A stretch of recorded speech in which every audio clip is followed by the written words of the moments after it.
नमस्कार मंडळी, तुही रे माझा मितवा या मालिकेच्या आजच्या पुढील भागात आपल्याला असं पाहायला मिळालं, आता ईश्वरी आणि अर्णव या दोघांना आता एक सुवर्ण संधी भेटलेली असते पैसे कमवण्याची आणि मिळवण्याची, आणि त्यांची जी कंपनी आहे ती गहाण आहे ती सोडवण्यासाठी.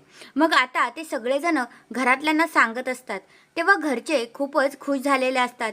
आणि मामी मात्र आता काहीतरी नवीन प्लॅन करायचं तिच्या डोक्यात चालूच असतं. दुसऱ्या बाजूला आता लावण्याची आई बोलत असते की आता आपण दोघी मिळून त्यांना हे कधीच सोडवून द्यायचं नाही, बरोबर अद्दल घडवायची.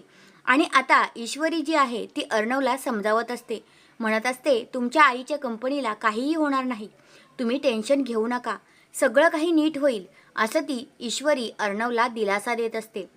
आणि अर्णवला सुद्धा खूप भारी वाटत असतं. ईश्वरी त्याची समजूत काढत असते.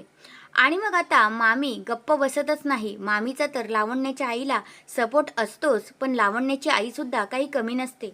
लावण्याची आई आता तिच्या एका माणसाला सांगते की जिथे अर्णवचा जो टेम्पो जातोय ना, तो टेम्पो पोचलाच नाही पाहिजे, त्यांच्या आधी आपला टेम्पो पोचला पाहिजे, अशासाठी बंदोबस्त करा, असं लावण्याच्या आईने आता एका माणसाला काम दिलेलं असतं. तर हा आहे आजचा पुढील भाग. तुम्हाला कसा वाटला ते कमेंट करून नक्कीच सांगा. धन्यवाद.